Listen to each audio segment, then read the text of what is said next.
All right, let's jump into the latest news around the NBA while I try to talk myself into everything else. And by the way, this is what I do. My brain defaults to Lauri Markkanen is double N in the middle, 1K, and you can see I did it here because I did. That's just going to be something I'm going to have to retrain myself on here. But maybe I'll do a Google Calendar while I'm working on that. Didn't we learn on Friday to just call it the Marketnet? Marketnet. Yep, it's the Skynet of the trade market.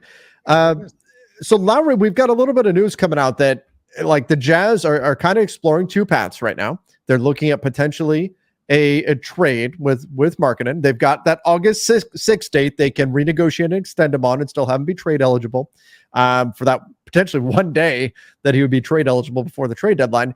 And they could keep him, or they could trade him and see what they can get out there on the market. Now, I think it behooves them to listen to all the offers that are out there anyway, because at the very worst, they're getting a bunch of information. They're finding out how specific teams value certain players, both their own players and other players. So that's important intel that they're getting, even if they don't wind up moving them, but they may get an offer that they want. However, Keith, what everybody's buzzing about right now is, according to Shams, the Warriors are offering a deal around Moses Moody.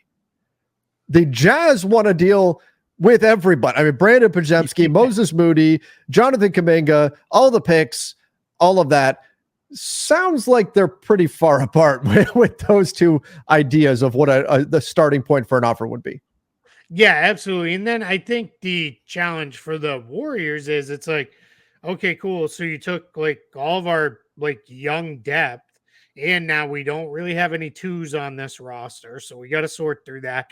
And guess what? You didn't take Andrew Wiggins either. So now when we need to re-sign Markkanen, we're still going to be right back to as expensive as we used to be. So I'm sure for the Warriors, it's like we're not doing it that way.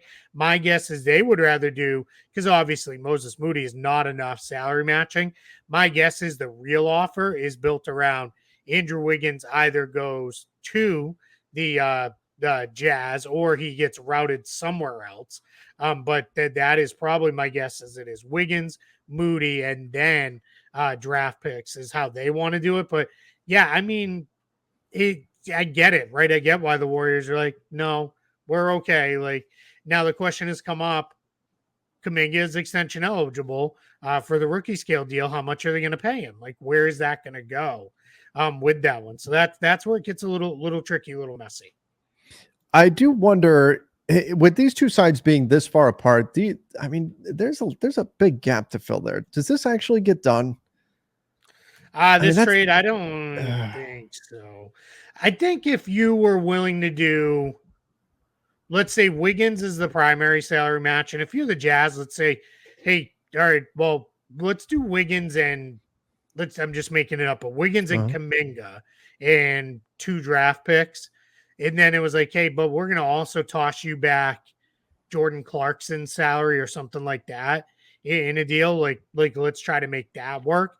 Maybe that could happen. Like I could see that being a direction this goes in. But right now, I don't. Yeah, I kind of think it's probably more of a let's move on and move our separate ways, which will open it up for other teams to potentially jump in. We've heard the Spurs are still interested. We've heard a handful of teams that have at least been rumored as teams to have interest in Lauri Markkanen, or the Jazz just say forget it and they just sign him themselves and move on.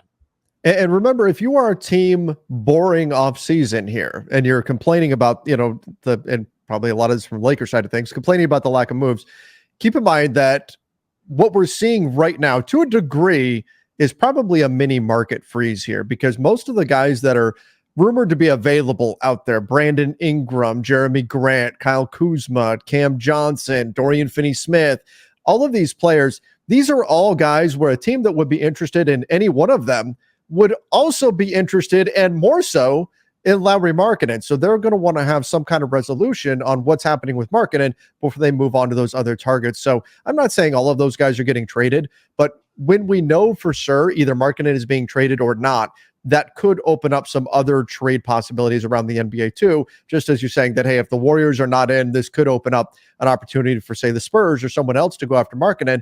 Once that gets solved, that's going to open up some possibilities around the league as well. So I wouldn't just assume that the NBA's, fun off season is already dead and gone. No, I think there's going to be some more movement. Will it be 4 of those guys get traded? All 5 of them?